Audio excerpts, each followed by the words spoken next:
warahmatullahi wabarakatuh. Alhamdulillahirabbil alamin wa bihi nasta'inu ala umurid dunya waddin. Assalatu wassalamu ala nabiyyina wa syafi'inal mursalin Muhammadin wa ala alihi wa ashabi ajma'in. Allahumma anfa'na bima 'allamtana warzuqna ilman ma yanfa'una ya rabbal alamin. Tsumma amma ba'd.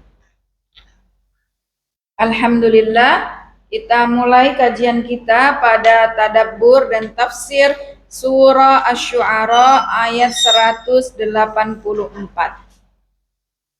Qala Allah Ta'ala fi kitabihil karim, wattaqul ladzi khalaqakum wal jibillatal awwalin. Bertakwalah kalian semua kepada Allah Al-Khaliq, Allah yang telah menciptakan kalian semuanya, wa khalaqal umamas sabiqah, dan yang telah menciptakan juga umat-umat terdahulu. Perintah ini untuk kita bertakwa bil khaufi minhu an yanzila bikum iqabahu.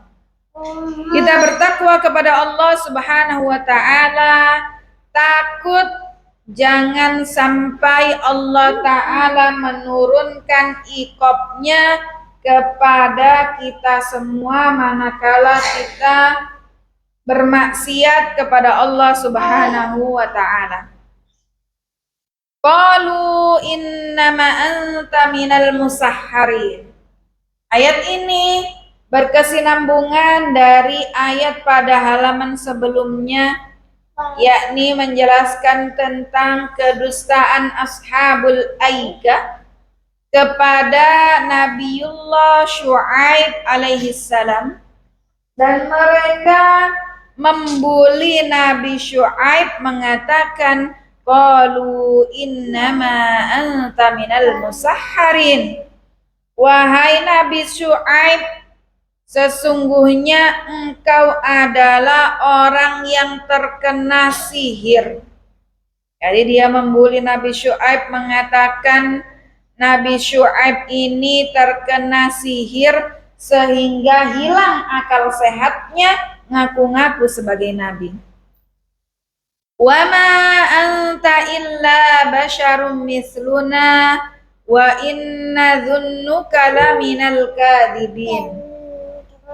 Kemudian dakwaan mereka mengatakan bahwasannya walasta illa basyarum mislana fala maziyata laka alaina.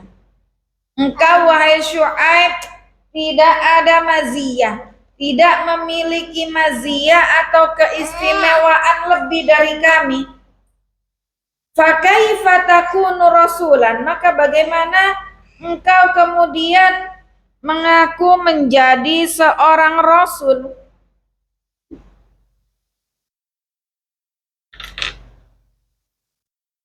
Itu dakwah yang tuduhan atau pengingkaran yang mereka berikan kepada Nabi Syu'aib alaihissalam.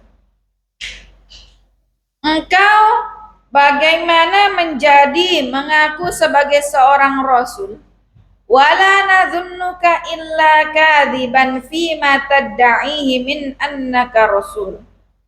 Jadi besar kesimpulan dan dugaan kami bahwasannya engkau ini berdusta akan dakwah kerasulan, bahwasannya engkau adalah rasul yang diutus oleh Allah Subhanahu wa taala. Maka kemudian mereka pun kembali menantang. Pada ayat setelahnya Allah taala berfirman, fa asqit alaina kisafam minas sama' in kunta minas shadiqin. Beginilah kaum pembangkang, ia berani menantang Allah Ta'ala dengan mengatakan fa'askit alaina kita'am minas sama', Kalau memang benar bahwasannya engkau adalah Rasul yang diutus oleh Allah Ta'ala, maka turunkanlah adab atau iqab kepada kami berupa qita'am minas sama, berupa bongkahan-bongkahan dari yang turun dari langit jika memang apa yang engkau dakwakan itu adalah benar. Jadi kaum yang lancang, yang ingkar, yang menantang Allah dan juga Rasulnya. Qala Rabbi a'lamu bima ta'malun. Maka kemudian Nabi Syuaib alaihissalam menjawab dan menjelaskan tantangan mereka. Rabbi a'lamu bima ta'maluna minasyirki wal ma'asi la yakhfa alaihi min a'malikum syai'. Wahai kaumku, sesungguhnya Rabbi Tuhanku Maha mengetahui atas apa yang kalian kerjakan berupa kesyirikan, kemaksiatan. Tiada yang samar di hadapan Allah Ta'ala dari apa yang telah kalian kerjakan dari amalan-amalan kemaksiatan dan kesyirikan yang telah kalian lakukan. Fakadzabuhu fa'akhadhahum 'adzabu yaumidz dzullah innahu kana 'adzaba yaumin 'adzim. Sudah dijelaskan oleh Nabi Syuaib alaihissalam, Nabi dan Rasul yang diutus kepada kaumnya Ashabul Aikah. Tapi apa? Mereka terus-terusan dalam keingkarannya, dalam kedustaannya, tidak mengimani dakwah dan juga Rasul utusan Allah Ta'ala. Maka fa'akhadhahum 'adzabu yaumidz dzullah. Allah Subhanahu wa Ta'ala menurunkan kepada mereka azabu yaumidz dzullah, yakni azab yang sangat pedih, di mana Allah Ta'ala turunkan, Allah Ta'ala jadikan sahabah ba'da yaumin syadidil har.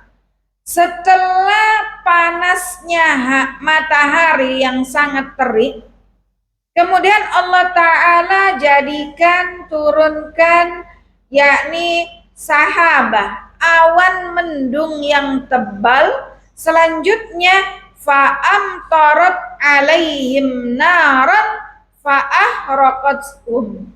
Setelah awan tebal gelap tersebut, Allah Ta'ala turunkan hujan, tapi bukan sembarang hujan, hujan api yang kemudian membakar mereka semuanya. Inna yauma ihlakihim kana yauman 'azimil hauli.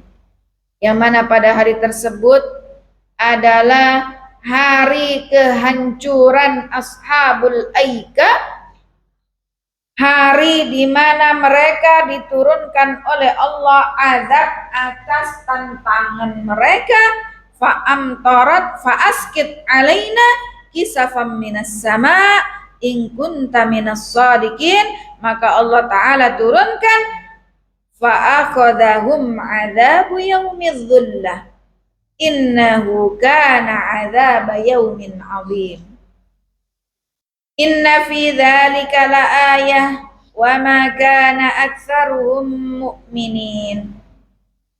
Sesungguhnya pada kisah yang disebutkan di atas tadi berupa bagaimana ihlaku qaumi Syuaib, bagaimana Allah Ta'ala menghancur leburkan kaum Syuaib, la ibratan lil mu'tabirin, adalah pelajaran berharga bagi orang-orang yang mau mengambil pelajaran, bagi orang-orang yang mau mengambil ibrah dari kisah kehancuran kaum Syuaib atas keingkarannya kepada Allah Ta'ala. Namun kebanyakan mereka tidak bisa mengambil ibrah, tidak bisa mengambil pelajaran darsan, sehingga mu'adhamuhum wa ma kana mu'adhamuhum mu'minin, kebanyakan malah tidak beriman kepada Allah dan juga Rasulnya. Wa inna rabbaka lahuwal azizur rahim, dan sesungguhnya Tuhanmu wahai Rasul lahuwal aziz, Allah Ta'ala al-aziz, Allah Maha Aziz, Allah Subhanahu wa Ta'ala alladzi yantaqimu min a'da'i, Allah Ta'ala yang membalas musuh-musuhnya, Allah Ta'ala yang kontan memberikan iqab kepada musuh-musuh agama Allah, Ar-Rahimu biman taba min ibadihi, Allah Ta'ala Maha Pengasih, Maha Penyayang kepada seluruh hambanya yang bertaubat kembali kepada Allah Ta'ala. Wa innahu latanzilu rabbil alamin. Seusai kisah dari Nabi Syuaib alaihissalam dan juga nabi-nabi sebelumnya yang telah dikisahkan dalam surat Asy-Syu'ara ini, dijelaskan wa innahu latanzilu rabbil alamin, di mana Al-Qur'an ini adalah Qur'an al-munazzal ala Muhammadin sallallahu alaihi wasallam, munazzalun min rabbil makhluqat. Allah Ta'ala turunkan Al-Quran yang kita baca sehari-hari ini adalah Quran yang diturunkan kepada Nabi Muhammad sallallahu alaihi wasallam dari Rabbul Makhluqat, dari Rabb seluruh makhluk yang ada di alam raya maupun langit semesta, adalah Allah Ta'ala yang menurunkan kepada Nabi Muhammad sallallahu alaihi wasallam, nazala bihir ruhul amin, yang mana Allah Ta'ala turunkan wahyunya berupa Al-Quran dari Allah Ta'ala melalui biwasitati ar-ruhul amin. Siapa itu ruhul amin? Yakni malaikat Jibril al-amin yang membawa penyampai wahyu dari Allah kepada Nabi Muhammad sallallahu alaihi wasallam.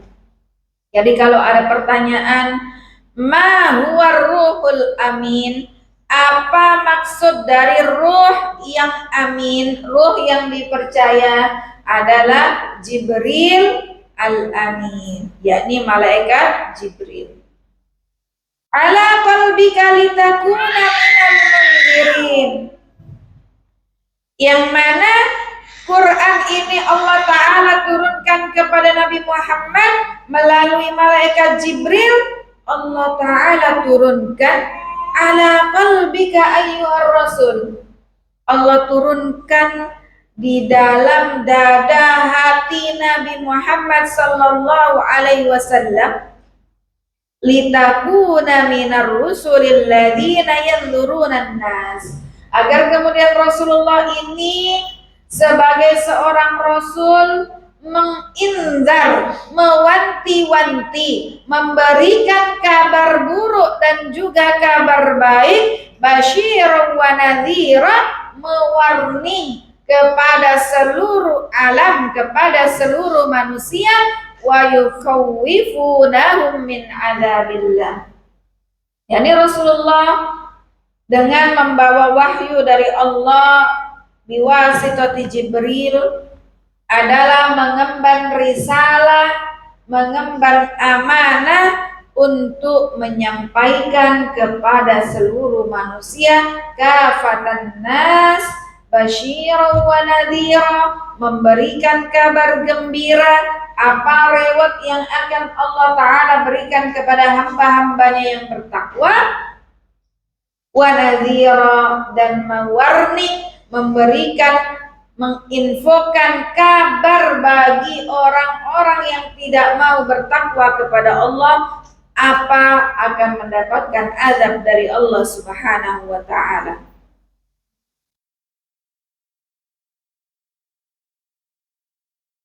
Bilisanin Arabiyyin mubin. Selanjutnya Allah Ta'ala berfirman menjelaskan bahwasannya Al-Quran ini nazala bihi bilisanin Arabiyyin wadih. Al-Quran diturunkan dengan lisan Arab yang jelas, dengan bahasa Arab yang fusha, bahasa Arab yang sangat tinggi sastranya, bilisanin Arabiyyin mubin, Arabiyyin mubin, dengan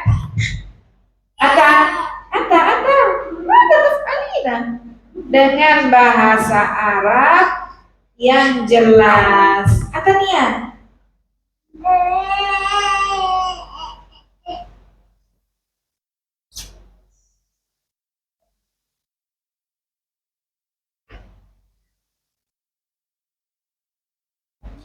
Wa innahu lafi zuburil awwalin. Dan di dalam Al-Quran ini, wa inna hadzal Quran lamadhkurun fi kutubil awwalin. Allah Ta'ala dalam ayat ini mengkabarkan, menginfokan kepada kita semua, kepada Rasul juga khususnya, bahwasannya kitab Al-Quran ini, ya, sebelum Allah Ta'ala turunkan kepada Nabi Muhammad Sallallahu Alaihi Wasallam, telah Allah Ta'ala sebutkan di dalam kitab-kitab yang Allah Ta'ala turunkan kepada nabi-nabi sebelumnya, sudah dijelaskan nanti akan ada Rasul penutup, Khatamul Anbiya wal Mursalin, yang Allah Ta'ala berikan wahyu berupa Al-Quran. Sehingga orang-orang yang beriman dari umat-umat nabi-nabi terdahulu yang memang taat, dia faham bahwasannya Al-Quran ini adalah hak. Al-Quran adalah benar, kalamullah yang diturunkan kepada Nabi Muhammad Sallallahu Alaihi Wasallam. Faqad basyarat bihi al-kutub as-samawiyah as-sabiqah. Jadi sudah termaktub dalam kitab-kitab samawi yang Allah Ta'ala turunkan kepada nabi-nabi sebelum Nabi Muhammad Sallallahu Alaihi Wasallam.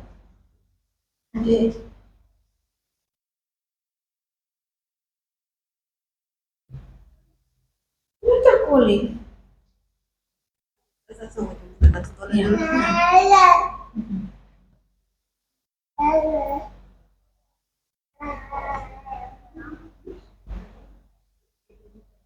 Awalam yakul lahum ayah ayya'lamahu ulama Bani Israel.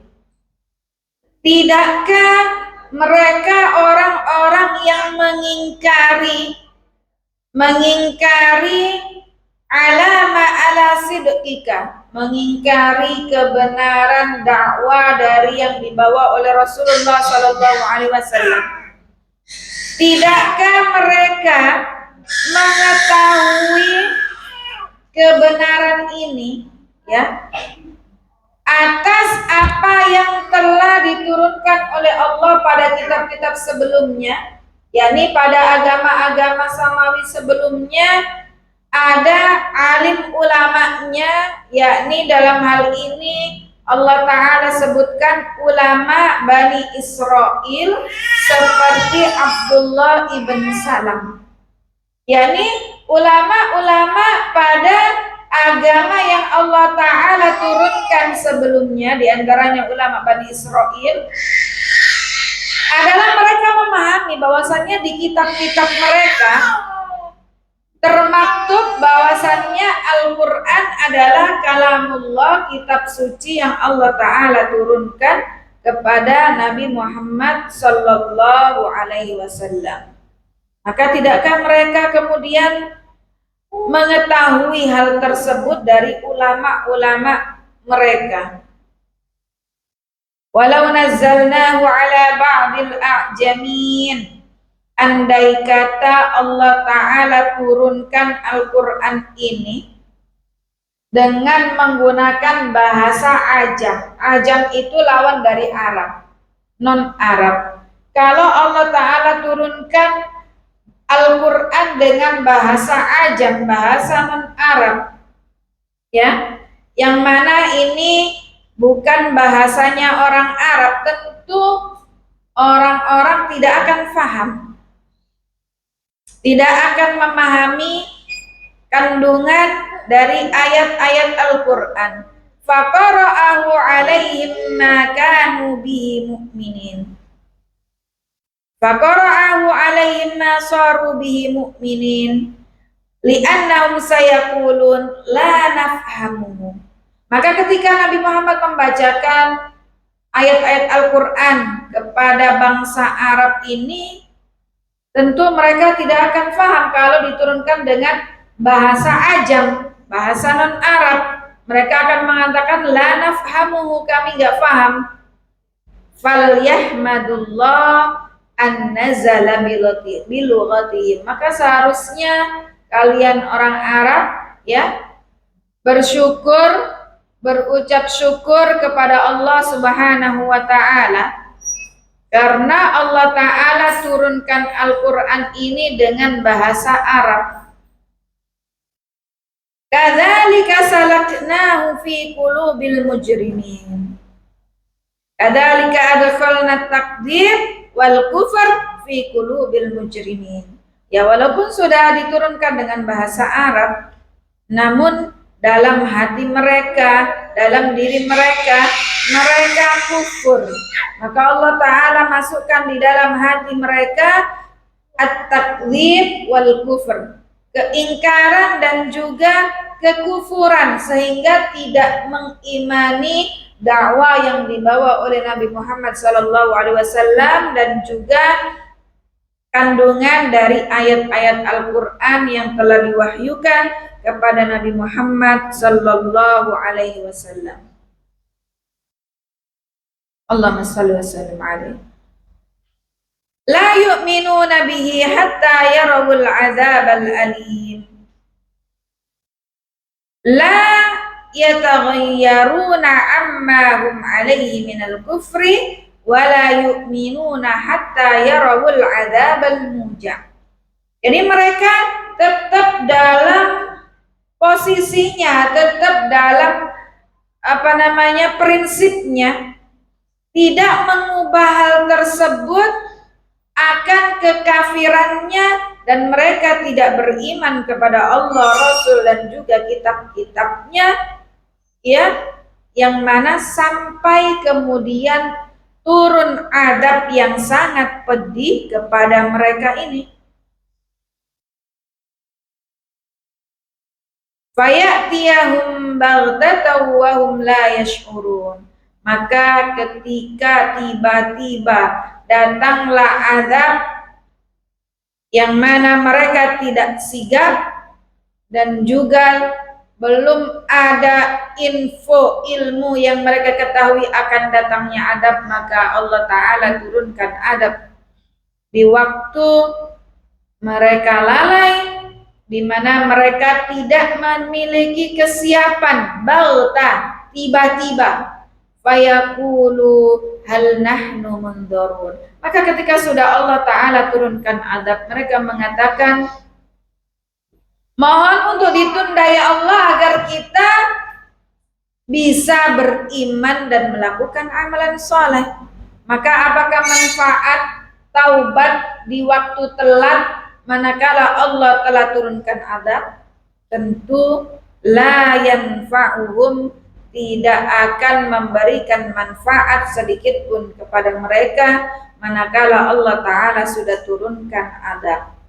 Maka dari itu bersegeralah kita semua untuk bertaubat kepada Allah Subhanahu wa Ta'ala. Fayaqulu hal nahnu munzarun afa bi'adzabina yasta'jilun. Maka apakah harus menunggu azab Allah Ta'ala turunkan sehingga kita segera bertaubat kepada Allah Ta'ala? Afa bi'adzabina yasta'jilu haula'il kuffar qailin. Orang-orang kufar mengatakan lan nu'mina laka hatta, kami tidak akan beriman kepadamu sampai apa?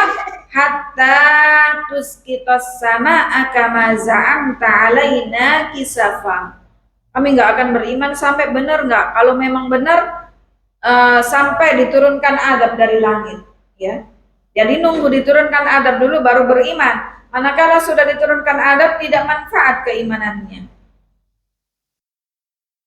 Afa bi'adzabina yasta'jilun afara'aita immatta'nahum sinin. Fa'akhbirni ayyuhar rasul, maka kabarkanlah kepada kami wahai Rasul, immatta'na haula'il kafirin al-mu'ridina 'anil iman bima ji'ta bihi bin ni'ami zamanan mumtaddan. Maka kabarkanlah kepada kami wahai Rasul, bagaimana bisa orang-orang kafir yang ia menentang Allah, yang ia berpaling dari keimanan kepada Allah dan dakwah yang engkau bawa wahai Rasul, tapi mereka menikmati berbagai kenikmatan dari Allah Subhanahu wa Ta'ala dalam kurun waktu yang tidak pendek, semasa hidupnya, hari-harinya, sepanjang umurnya, ia mendapati berbagai kenikmatan dari Allah Subhanahu wa Ta'ala. Tsumma ja'ahum ma kanu yu'adun.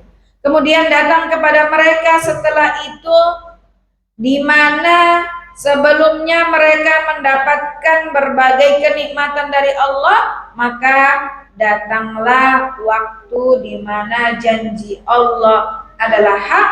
Allah Ta'ala memberikan janji berupa azab kepada orang-orang yang kufur, yang ingkar kepada Allah dan juga Rasulnya, juga hari akhir. Jamaah sekalian a'azzani Allah wa iyyakunna jami'an. Faedah-faedah pelajaran dari ayat-ayat yang telah kita tadabburi, Asy-Syu'ara 184 sampai dengan 206. Yang pertama adalah kullama ta'ammaqal muslimu fil lughatil arabiyyah kana aqdaru ala fahmil Qur'an. Ketika seseorang itu semakin belajar bahasa Arab secara mendalam, maka ia akan semakin memiliki kemampuan, kapabilitas dalam memahami Al-Quran. Jadi ini memberikan faedah kepada kita semua pentingnya belajar bahasa Arab.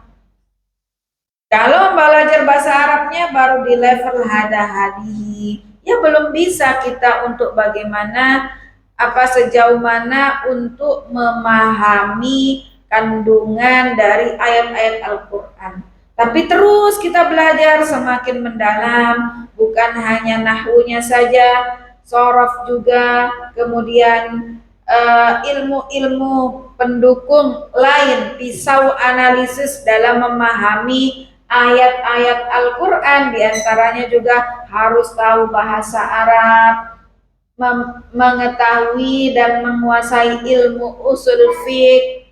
Bagaimana ilmu usul fiqh, ilmu qawaid fiqhiyah, ya. Sebagaimana seorang yang meracik obat, itu farmasi, ya. Ya, apoteker. Dia meracik obat, ya, dia dapat resep dari dokter, kemudian resep obatnya diracik, diuji klinis, ini untuk obat keluhan ini untuk seperti ini, dianalisis di laboratorium. Begitu juga dalam memahami Al-Quran, bukan hanya satu bidang ilmu saja, tapi menguasai bahasa Arab. Pisau analisisnya adalah ilmu usul fiqh, qawaid fiqhiyahnya, kemudian mengetahui ilmu nasib mansuh, mengetahui ilmu hadis, ya, mana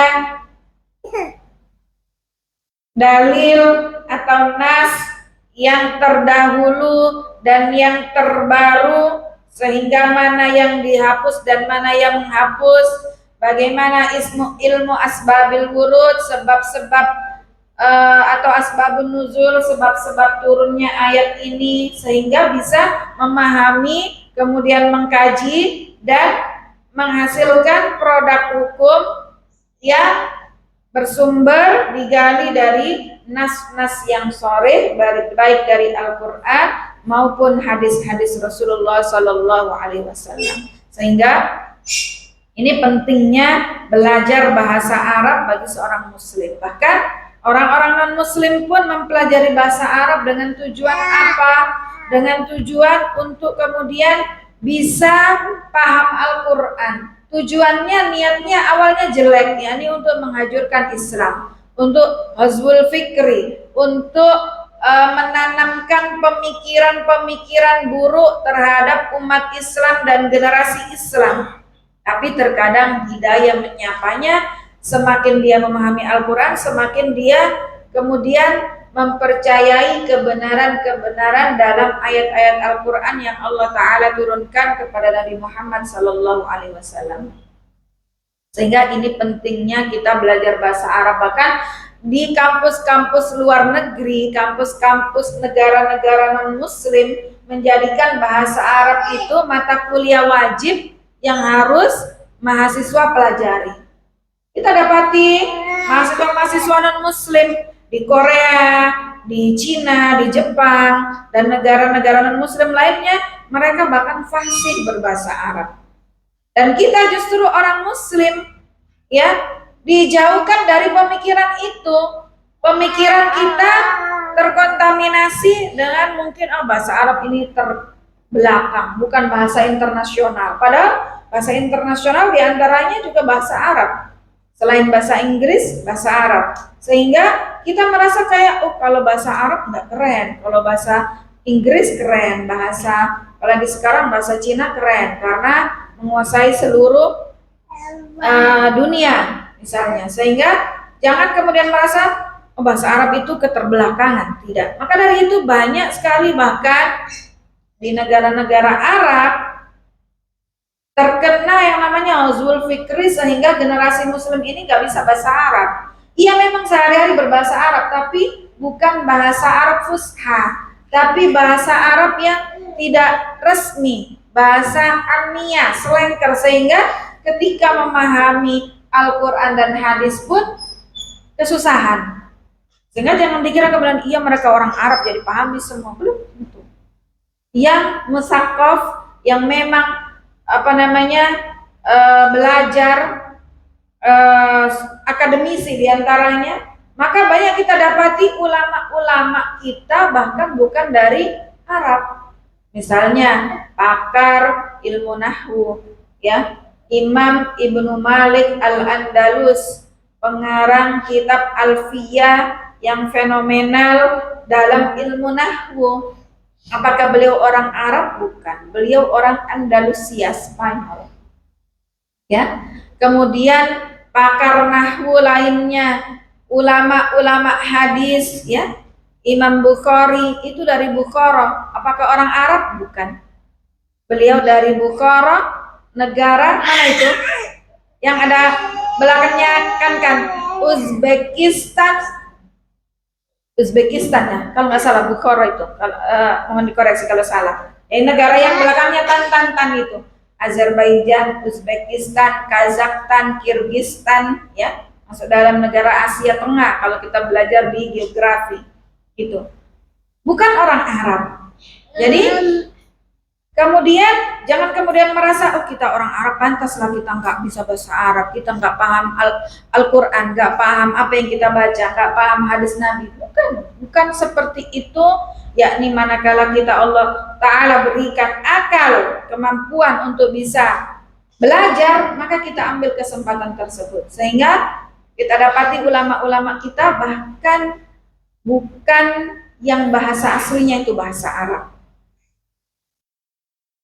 Maka itulah pentingnya belajar bahasa Arab, sehingga banyak sekali generasi-generasi kita baik Arab maupun ajam, Arab maupun non-Arab terkena huzbul fikri yang menganggap bahasa Arab tidak keren, bahasa Arab itu keterbelakangan, sehingga akhirnya generasi Islam jauh dari ta'alimul Islam min qiyamiddin, jauh dari pendidikan-pendidikan Islam, jauh dari value dan nilai-nilai yang ajaran Islam tekankan. Maka dari itu kita sebagai ibu, sebagai seorang istri, sebagai seorang wanita harus kita la haula wala quwata illa billah kamiya.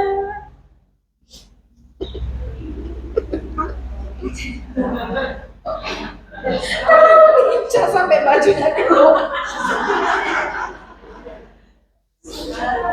Aku tidak bisa lihat. Ya disku.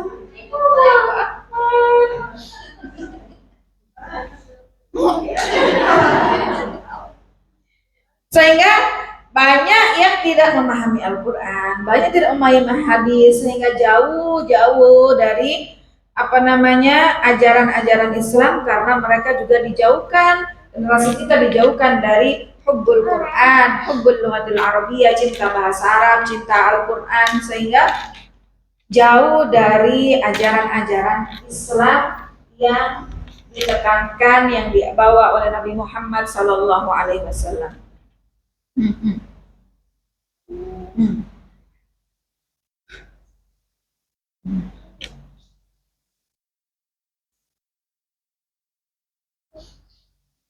Selanjutnya, faedah yang kedua, al-ihtijaj 'alal musyrikin bima 'indal munsifin min ahlil kitab minal iqrar bi anna al-Qur'an min indillah.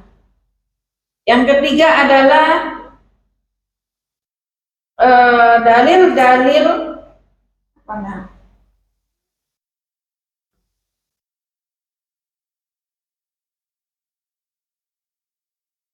bolehnya menegakkan hujjah atas orang-orang musyrik, ya.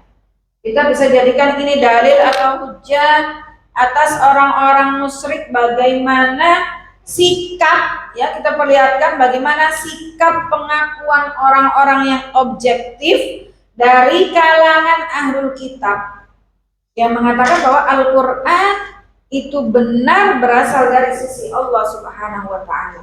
Bahkan orang ahlul kitab, ya, yang tadi telah dijelaskan di ayat-ayat tadi, mereka mengakui Al-Quran itu adalah benar dari Allah Subhanahu wa Ta'ala, karena memang sudah termaktub dalam kitab-kitab samawi yang telah Allah turunkan kepada al-umam as-sabiqah.